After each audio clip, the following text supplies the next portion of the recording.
ये भरत का महाराज जीवन बहुत महान। पहले तो राजा थे, ये धीरे धीरे पूरे राज्य का संचालन करने लगे, लेकिन भरी जवानी में घर में मन नहीं लगता है। कहते हैं चलो जंगल भगवान का आराधन करो। अब यहां भी कई माताएं आई हैं, पूरा कल्पवास करती हैं। आखिर भजन में बड़ा आनंद है, उन्हीं का जीवन धन्य है जो भगवान के लिए अपना जीवन समर्पित करते हैं। भरत जी महाराज का मन घर में नहीं लगता। भरी जवानी में सब कुछ है, पत्नियां हैं, बच्चे हैं, राजपाट है, लेकिन सब कुछ त्याग करके गंगा के किनारे, गंडकी नदी के किनारे चले गए और गायत्री मंत्र का खूब जप करने लगे।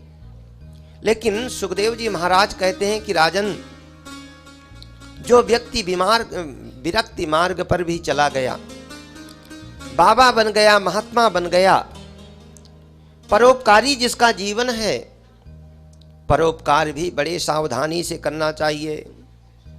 कई बार परोपकार भी बंधन का कारण हो सकता है जी।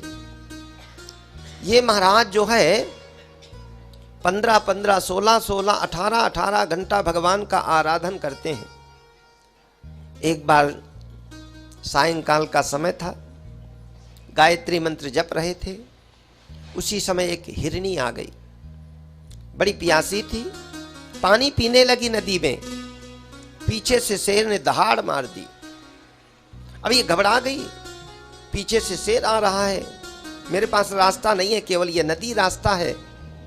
नदी में छलांग मार दिया उसने, जान तो बचाना है। वो गर्भिणी थी, प्रसव का समय था, ज्यादा ठोकर लगने से उसका गर्भस्थ शिशु बिल्कुल बाहर निकल गया। वो हिरनी तो किसी प्रकार पार हो गई, लेकिन ये बच्चा बहता चला जा रहा है।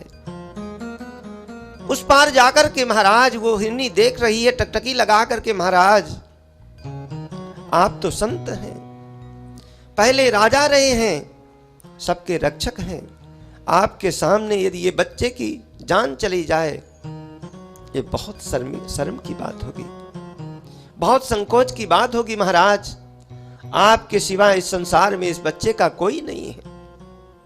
महाराज ने अपने आप को धिक्कारा, मैं संत बना हूं समाज के लिए, यदि मेरे सामने बच्चे की हत्या हो जाए, बच्चा मर जाए, क्या मतलब मेरे संत बनने का। तैर करके गए, किसी प्रकार बच्चे को लाए। कांप रहा था ठंडी के कारण, यहां वहां से घास फूस इकट्ठा करके जलाए, उसको ठीक ठाक किया। वहां हिरनी का प्राणांत हो गया। अब ये बच्चा अकेले है, करे तो करे क्या। महाराज जी भी सोचते हैं कि इसके आगे पीछे तो कोई नहीं, मैं ही हूं। अब तो महाराज खाने पीने की वहां कोई व्यवस्था नहीं। आजकल की बात अलग है कि आश्रम में बड़े बड़े ठाट बाट होते हैं। पहले के समय में ये सब सुख सुविधा नहीं होती थी, और ना ही तपस्वी लोग सुख सुविधा को स्वीकार करते थे। सामान्य लोगों का जीवन होता था। यहां वहां से हरी हरी घास ला करके किसी प्रकार खिलाए कि कम से कम जीवित तो हो जाए, जान तो बच जाए। अब वो बेचारा बड़े प्रेम से खाने लगा। 10, 15, 20 दिन तक उसकी सेवा किए। अब वो भी जन्म के पश्चात इन्हीं महाराज को देखा, उसका भी इनके प्रति प्रेम हो गया। वो भी सोचता है कि यही तो मेरे माता पिता हैं, और संसार में इनके अलावा और कौन है। अब महाराज जी का इतना प्रेम हुआ, इतना प्रेम हुआ, इतना प्रेम हुआ कि हमेशा उसी बच्चे का चिंतन, शावक का चिंतन होता रहता। और ये भी कभी कभी जैसे महाराज जी बैठ जाते ना संध्या भजन करने के लिए, तो बगल में बैठ जाता बड़ी शांति से, ऐसे बैठता जैसे कोई बच्चे आकर के शांति से बैठ जाए।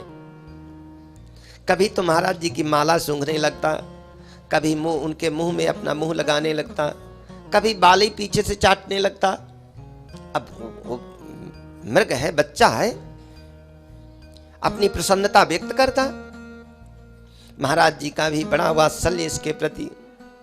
अब पहले पूरा पूरा समय भगवान को देते थे, लेकिन थोड़ा समय ये भी लेने लगा।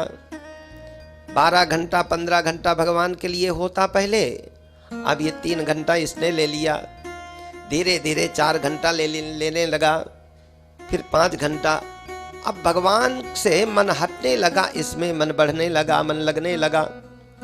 परिणाम ये हुआ सज्जनों कि केवल 2-4 माला भजन करते, अब पूरा पूरा समय उसी के चिंतन में बीतता।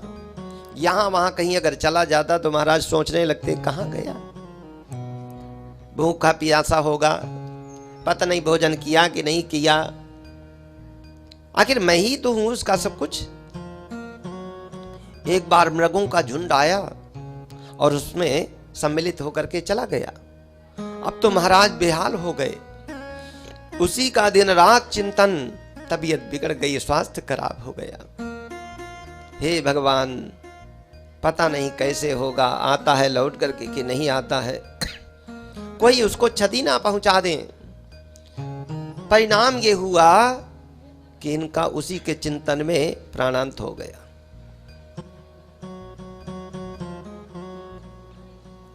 आए थे हरि भजन को, ओटन लगे कपास। भगवान के भजन के लिए यहाँ आए थे, लेकिन मृग शावक में उनकी ममता जुड़ गई। जिस मोह को छोड़ करके आए वो मोह यहां भी नहीं छूटा है। परिणाम यह हुआ भैया, अंते या मति सागति। अंतिम समय में जिसका चिंतन होता है व्यक्ति उसी को प्राप्त होता है। दूसरे जन्म में उनको मृग बनना पड़ा।